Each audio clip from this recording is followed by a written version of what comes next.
ce jour-là, Jiraiya est mort seul, pas sur un champ de bataille, pas sous les applaudissements. Il est mort en silence, le regard perdu dans le vide.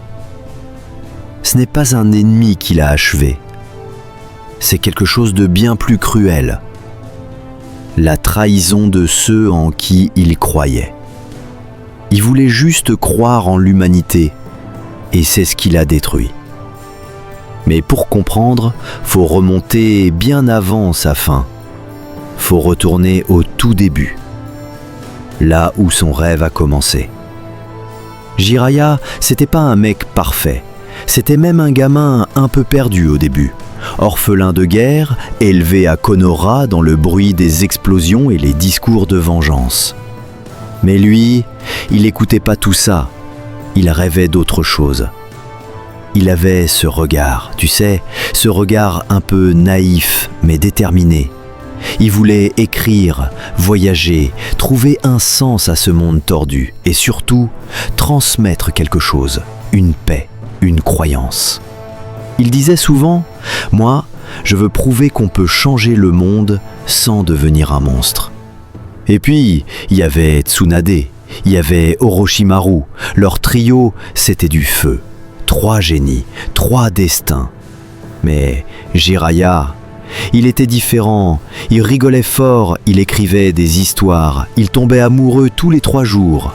Mais dans le fond, il était seul et blessé. La guerre, ça n'a rien de glorieux. Jiraiya l'a vu de trop près. Il a vu des gosses crever, des villages disparaître, des amis se trahir. Et c'est là qu'il a rencontré ses élèves. Yahiko, Konan, Nagato, des enfants brisés, comme lui. Mais il a cru en eux, il a vu l'espoir, il s'est dit « c'est eux ma mission, c'est avec eux que je vais changer les choses ». Il les a formés, aimés comme ses propres enfants. Il leur a appris à rêver, à croire en l'avenir. Mais voilà, l'humanité, elle pardonne pas. Un jour, tout a basculé.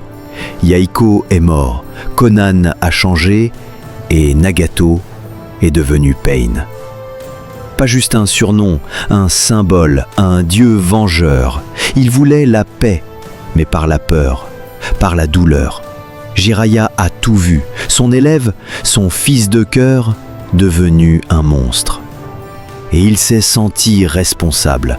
Il s'est dit « c'est moi qui ai échoué ».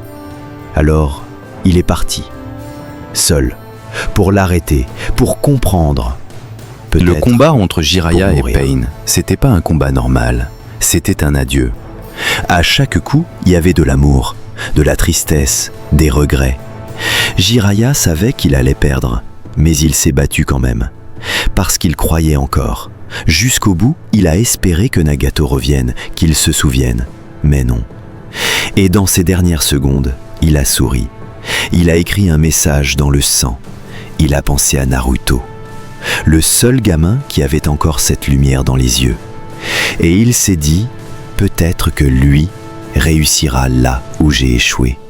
Il est mort, pas comme un héros, mais comme un homme, qui a refusé d'abandonner l'idée que les gens peuvent changer.